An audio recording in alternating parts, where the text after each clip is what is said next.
Hi, I'm Seamless, and this is the 43rd 75K tutorial. This one was requested by TURB0, and it is an excision sound, and it sounds like this, without being that loud, and my version is this. So, some of you might be thinking that this is a bit of a too simple sound, that I shouldn't be doing this for the 75s, and that this is obviously just a variation on the idea of the dubstep bass. And it kind of is, but it's actually got some neat sophistication to it, and ended up being a bit more complex than I initially anticipated. And that's actually because there's some things that happen when you do the dubstep bass idea that don't necessarily work out to what this added up to. So, if you don't know what the dubstep bass is, you can actually go to the How to Bass playlist and find the one that's called the dubstep bass, and it's about the idea of putting a sine wave at bass level and a sine wave at 4 octaves higher, and then distorting the two of them together. You get almost that sound, and it's the result of the distortion against the bassier sound that kind of overpowers the higher pitch sound that creates that almost amplitude modulation like effect. This sound is a bit This sound is a bit sharper than that, though, and some of the particular sort of truth of what's happening in the higher frequencies are from different things. So what's happening here is that I do have a bass tone, but it's a saw wave. It doesn't look like a saw wave because it's all kind of screwed up, but this is this was at one point a saw wave, and then the higher frequency sound is a bit it's higher than 4 octaves, but it's not quite 5 octaves, I guess in the middle somewhere, but this is ratio 50, and this is almost a saw wave. So you can kind of think of this as being a low pass saw. It's in between a triangle and a saw, but it's really just a lower harmonic value saw wave. And then there's just a sub coming out underneath it, because sub, I mean, you can take that or leave that. But the cool part about this is that they're both going into distortion into a wave shaper that's inside this filter here, and they're also both just going out. The out just sounds like this, which is kind of itself not far from how it sounds. And then I got unison as well. Now, this right here is actually part of the reason why it sounds so smooth, because this is part of it's just not distorted. However, it's not chunky enough by itself. And so here's the part that's just distorted. We get a little bit of that combined with all of it together, and we get, you know, a nice mixture of the two aspects.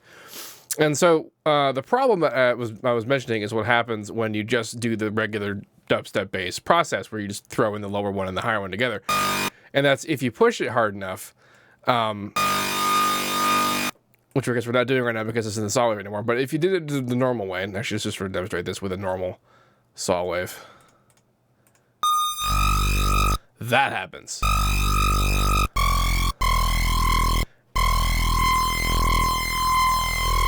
You can't get it high enough for it to sound like the kind of sharpness you want without it sounding like you're FMing it all of a sudden.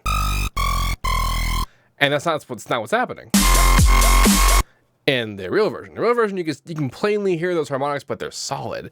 They don't sound modulated. And in this case, it's mostly just because they're just there. It's just a higher note together. The distortion aspect isn't really doing it all. Isn't doing a lot of it.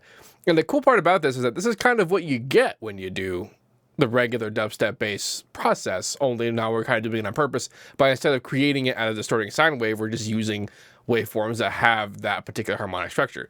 So I did this with a regular saw wave, and the reason why I'm not doing this now with this configuration, what's happening here is that this is a saw wave with some of the harmonics not in perfect phase. And when it gets out of phase like that, when you distort them, you get that sort of wash sound when combined with its undistorted brethren there. We get that a whole bunch of words that mean stuff like beefy and large and warm and punchy and all that stupid buzzwords. But point being, you convolute the phase of especially the lower harmonics. A lot of the phases are still even, which is why it still sounds sharp. The sharpness of a saw wave comes from the fact that it's essentially a whole bunch of sine waves, frequency-wise, that are completely aligned in phase. And when they're all played in phase all at the same time, you get that big old bump, which gives us the sharpness of the saw. So if you screw with that, you lose the sharpness. But we want some of the sharpness, but not all the sharpness. So that's why we have most of the sharpness, but not all the sharpness, but just by moving the phases around. If you do this yourself, I mean, the way that we get there is that we start saw wave, we say convert to high harmonics, and then I remove some of the lower harmonics because I was looking at the. You can see there's not a lot going on there. That could have been just a high pass after the fact, but why not do that all at once? And then you just kind of screw around with it, and you eventually, you get kind of where you want to go. And I mostly did this just by playing it and moving it like manually just to see what it sounded like. And mostly what I find is that if you can still move it and keep some of them in line, and you still have some sharpness, but it'll be independent from the original sharpness. And that gives us the chunky, I guess. But whatever, again, it's just stuff that happens when you do stuff that I've been showing you here. So just, do that, it'll probably help.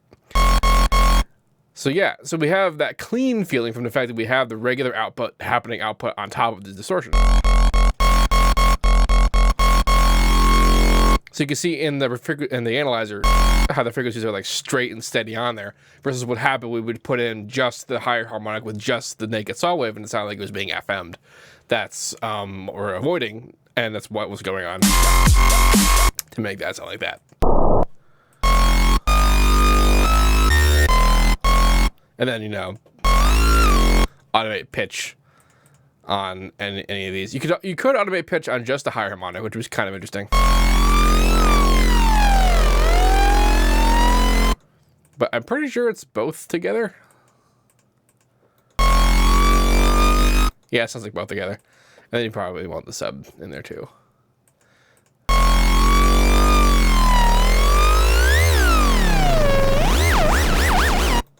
Lots of fun. This Citrus preset will be available for download in the description of this video. If you would like to make a request for yourself, please do so in the Reddit thread link in the description of this video. All requests made anywhere else will be ignored. If you have any questions about this, please let me know. Don't forget to like, comment, and subscribe, and all that good stuff. And as usual, have a nice day.